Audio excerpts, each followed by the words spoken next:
dipahami anak-anak? Bisa. Setelah itu nanti ketika Ustadzah sudah selesai menjelaskan materi di Selandia di atas, Ustadzah akan membagi kalian ke dalam bentuk kelompok. Setelah itu kalian akan diskusikan dengan kelompoknya masing-masing dan akan dipresentasikan ke depan. Bisa dipahami? Bisa. Bisa dilihat Selandia di atas itu kita akan belajar tentang teks deskripsi. Baik, sebelum masuk ke materi, Ustadzah akan menampilkan gambar salah satu objek bersejarah yang ada di Indonesia. Kira-kira gambar apakah ini? Ada yang tahu gambar apa ini? Candi Prambanan. Saya bisa mendeskripsikan singkat tentang Candi Prambanan tersebut. Silakan angkat tangan. Kalau nggak salah, Candi Prambanan terletak di Klaten, Jawa Tengah. Oh iya, silakan dibuka buku pelajaran bahasa Indonesianya. Kita lanjut ke materi tentang teks des. Silakan anak-anak diperhatikan Selandia di atas. Pengertian tentang teks deskripsi. Teks deskripsi adalah teks yang mendeskripsikan suatu objek secara terperinci dan konkret sehingga pembaca memiliki gambaran nyata terhadap suatu hal. Jadi, ketika kalian mendeskripsikan suatu benda, kalian itu harus bisa mendeskripsikannya itu secara jelas, rinci, dan spesifik. Tujuannya apa? Tujuannya agar orang lain ketika membaca teks yang kamu tulis itu paham tentang apa yang sedang kamu deskripsikan. Bisa dipahami? Sudah jelas pengertiannya, Ustadzah? Coba kalian perhatikan macam-macam objek yang bisa kita gunakan dalam menulis teks deskripsi. Yang pertama yaitu kuliner Nusantara. Misalnya, kalian ingin mendeskripsikan tentang makanan favorit kalian, misalnya gudeg, lalu soto, rawon, dan yang lainnya. Nah, itu bisa kalian deskripsikan. Lalu yang kedua seperti bangunan bersejarah. Misalnya bangunan-bangunan bersejarah yang ada di Indonesia itu kan banyak sekali ya. Seperti itu tadi ada Candi Prambanan, lalu Candi Borobudur. Nah, itu termasuk ke dalam bangunan bersejarah yang ada di Indonesia. Lalu yang ketiga yaitu kebudayaan dan benda-benda peninggalan yang ada di Indonesia.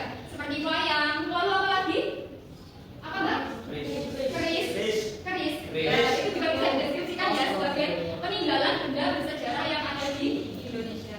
Baik anak-anak, perhatikan instruksi dari Ustadzah.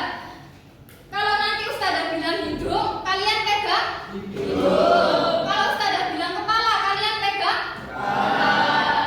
Konsentrasi dimulai.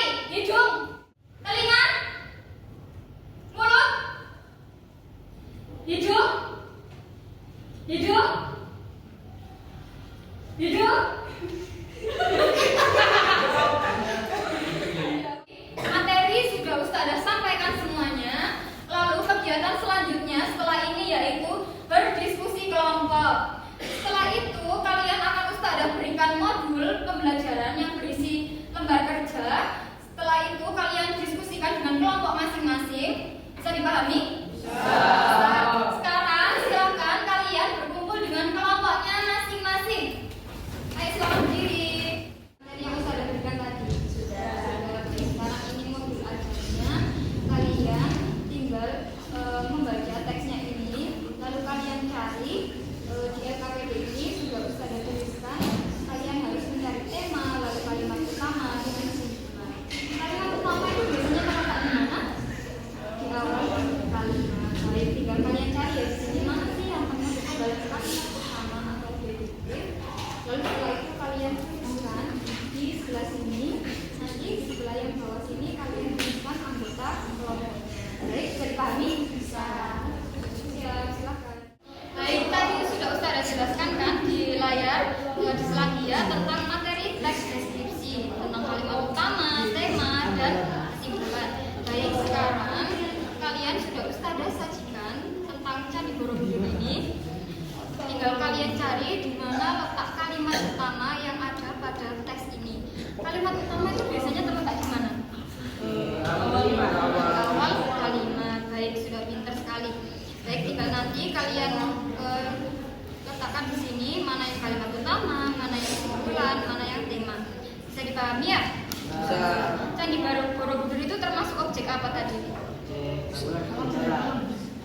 Iya, bangunan bersejarah yang ada di Indonesia. Baik, silakan kalian baca untuk menambah informasi juga tentang Candi Borobudur ini. Silakan.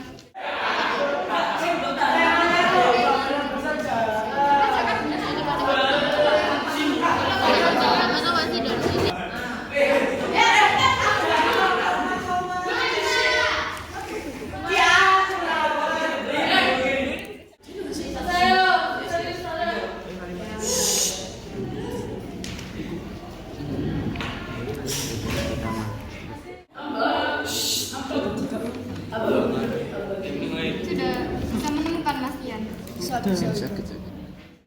Selanjutnya yaitu kelompok 3. Silakan kelompoknya Mbak Zia untuk maju ke depan. Oke. Silakan. Assalamualaikum warahmatullahi wabarakatuh. Perkenalkan, kami dari kelompok 3. Kami akan mempresentasikan hasil diskusi kami. Tapi sebelum itu, perkenalkan, nama saya Putri Adantaya. Nama saya Jova Zerua. Saya Nazatul Islam Mauza. Saya Adantaya Sadiari. Dari hasil diskusi, kami menemukan tema tadi. Kalimat utama pada paragraf pertama yaitu Candi Borobudur adalah candi budaya yang paling besar dan mewah yang ada di Indonesia. Paragraf kedua, Candi Borobudur terdiri dari 3 buah tingkatan. Paragraf ketiga, air padatu terdapat 72 stupa kecil. Simpulannya, Candi Borobudur terdiri atas 3 buah tingkatan, yaitu Kamar Datu, Rupa Datu, dan Arupa Datu.